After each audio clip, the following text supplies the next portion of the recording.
បាទសូមជម្រាបសួរអស់លោកអ្នកបងប្អូនទាំងអស់គ្នាថ្ងៃនេះខ្ញុំចង់បង្ហាញតទៅទៅនឹងការផ្ដៅគោលបែបវិជ្ជមានហើយនៅក្នុងមេរៀនរបស់ខ្ញុំប្រហែលជាត្រូវចំណាយប្រហែលជា4នាទីឬក៏តែ5នាទីទេក្នុងមេរៀននេះពីព្រោះក្នុង YouTube ពិបាកអាប់ឡូតវែងខ្ញុំអាប់ឡូតដល់4 5នាទី8នាទីតាមវីដេអូដែលខ្ញុំមកធ្វើអូខេនៅក្នុងមេរៀននៃការផ្ដៅគោលបែបវិជ្ជមាននេះជាការពិតអឺមេរៀននេះល្អមែនតើបានជាខ្ញុំដកស្រង់យកមករៀបចំមកបង្ហាញដើម្បីចែករំលែកទៅដល់ឪពុកម្ដាយអាណាព្យាបាលឬក៏អ្នកថែទាំកូនឬកុមារដើម្បីឲ្យបានដឹងទាំងអស់គ្នាហើយការប្រៀបផ្ដៅកូនបែបវិជ្ជមាននេះគឺជាបទពិសោធន៍របស់ខ្ញុំគឺខ្ញុំយកមកអនុវត្តជាក់ស្ដែងតែម្ដងដើម្បីបង្រៀនពីខ្លួនឯងផងដែរអូខេហើយតាមរយៈ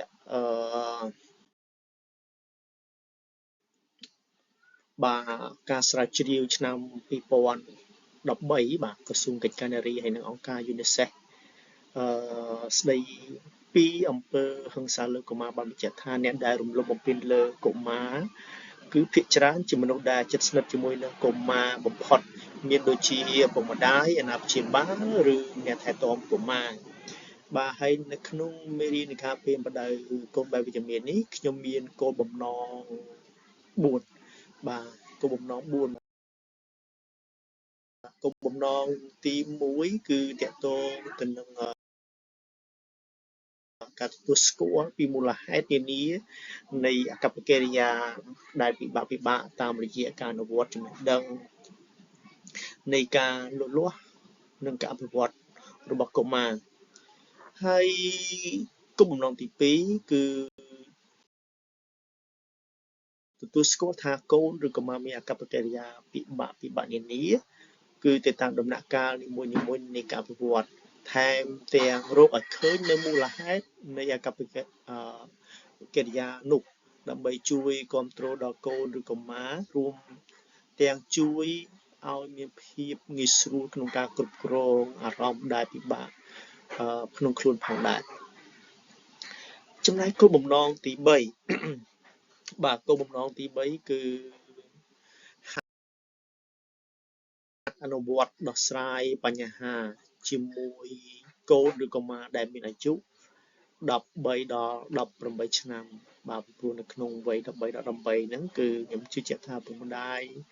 អាណាព្យាបាលឬអ្នកថែទាំកុមារប្រហែលជាមានការពិបាកក្នុងការដោះស្រាយក្នុងការដែលអប់រំណែនាំឬក៏ពីបដិប្រព័ន្ធបាទដូច្នេះហើយយើងនឹងហាត់អនុវត្តដោះស្រាយជាមួយនឹងគ្នាដោយប្រើគោលការណ៍បាទដោយប្រើគោលការណ៍សំខាន់ចំនួន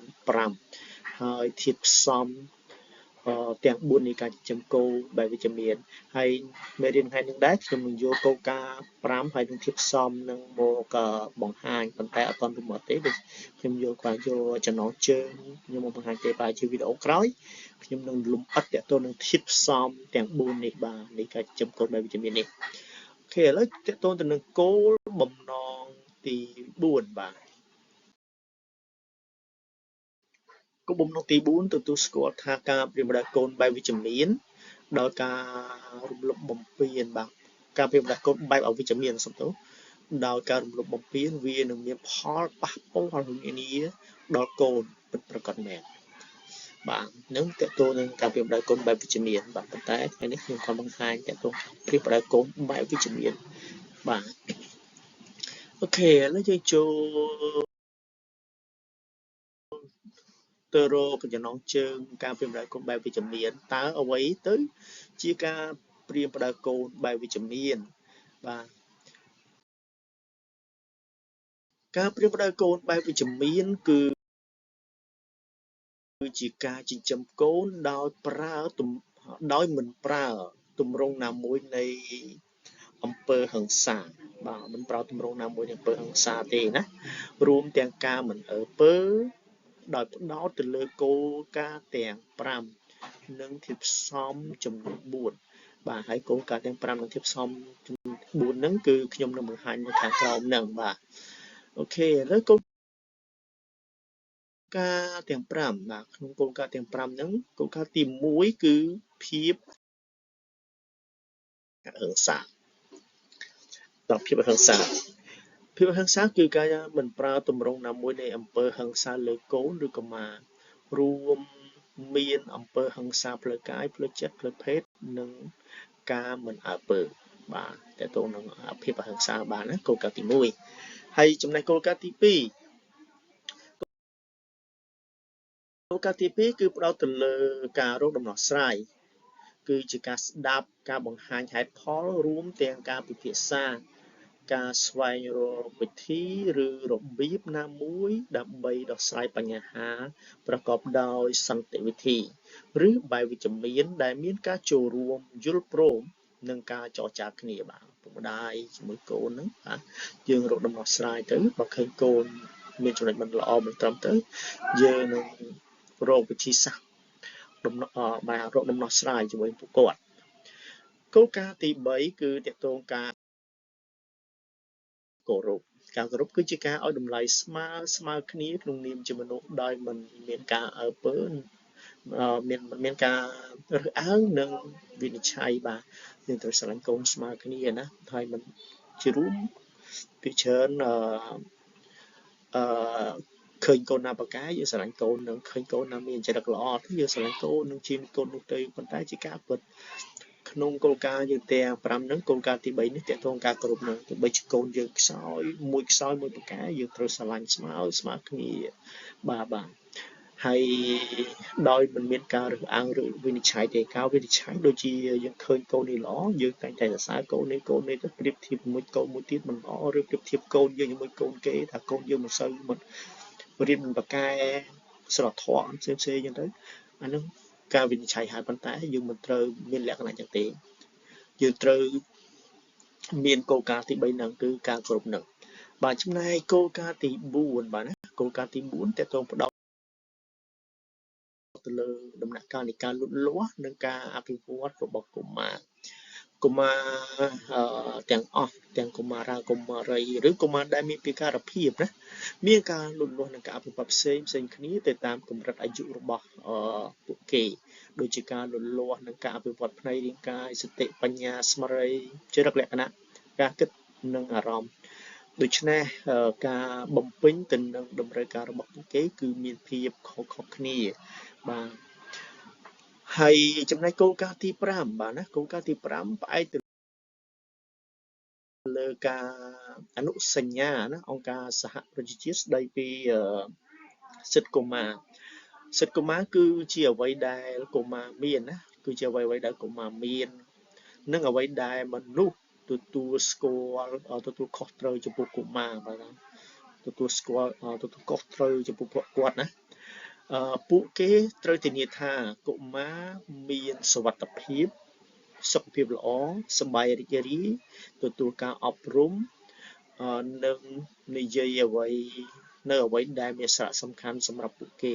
កុមារទាំងអស់រួមទាំងកុមារដែលមានពិការភាពទទួលខុសត្រូវបាននៅសិទ្ធិទាំងនោះណាមិនថាពួកគេជានរណាទេមានពណ៌សម្បុរអ្វីភាសាអ្វីសាសនាអ្វីក្មេងប្រុសឬស្រីអ្នកក្រមានឡើយណាហើយប្រទេសយើងគឺទទួល